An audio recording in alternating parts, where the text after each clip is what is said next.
Hey everyone, Vinayak here. I have a good collection of GPUs, I could say. I have two from Nvidia and one from AMD. So this is the 5060 Ti, you have the 5070, and the Radeon 9070 XT from AMD. So how much of a performance difference is there between each one of them? Because these are completely different pricing tiers. So why don't we benchmark and find out? So first we have the Zotac RTX 5060 Ti 16GB amp.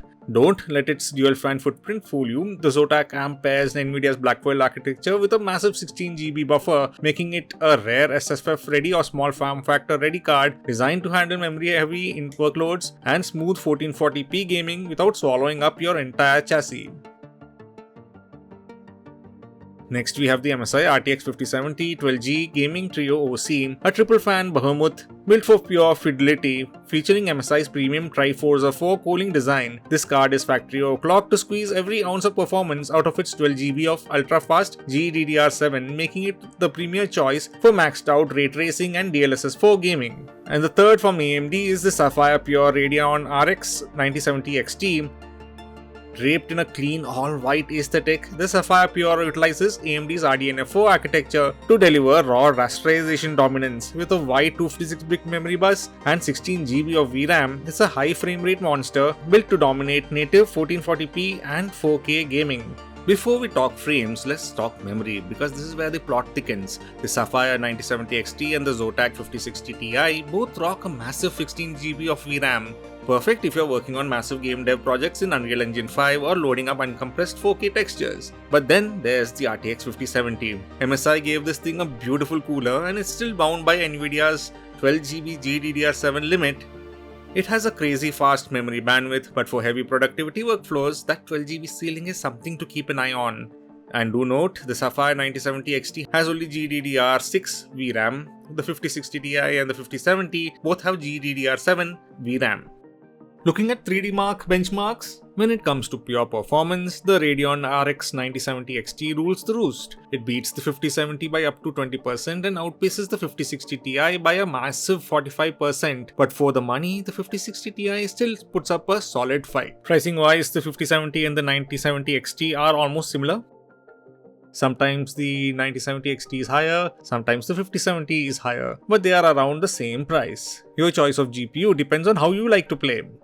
Rasterization, the raw power test. During the benchmark, let's turn off upscaling and see what these cards can do in pure rasterization. At 1440p native, the Sapphire RX 9070 XT is an absolute monster. AMD's RDNA4 architecture flexes hard here, beating the RTX 5070 by about 10 to 15% depending on the game. If you're just looking for raw, unadulterated frames in the titles like Shadow of the Tomb Raider, the Zotac 5060 Ti holds its own at 1440p. But it definitely feels like the little brother in this specific lineup, trailing the 5070 by a noticeable margin. Ray tracing and upscaling, DLSS 4 versus FSR 4. But we all know native resolution is only half the story in 2026. Turn on heavy ray tracing and the narrative flips entirely.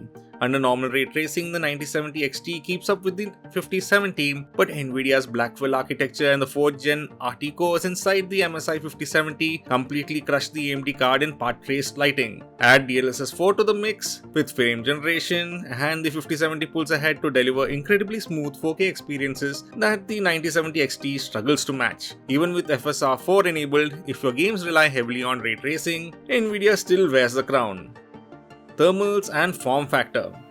Let's talk about living with these cards. The MSI Gaming Trio and the Sapphire Pure are both triple fan behemoths. They run incredibly cool and quiet, but you need a big case to house them. I have one, but some might want a more compact case, maybe place the system as their living room PC.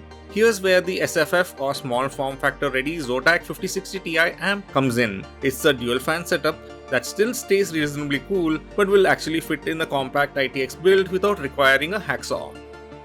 Also, I like that the 5060 Ti uses a standard 8-pin connector and the 9070 XT uses two 8-pin connectors, which is the standard power supply connectors. The 5070 on the other hand uses the 12V 2x6 ATX 3.1 connector, which is good also in a way because you're using only one cable between the power supply and the GPU. But if you have a power supply that doesn't have this connector, you will need to use two 8-pin connectors again using this adapter, which is provided by MSI.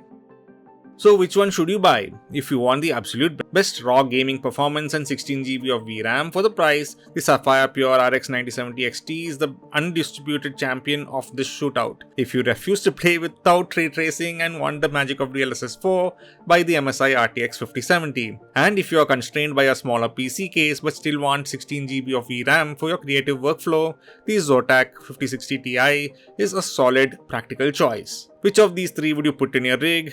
Let me know down in the comments. Also make sure to like, subscribe and hit the notification bell to be notified when new videos are added. Thank you for watching and see you all next time.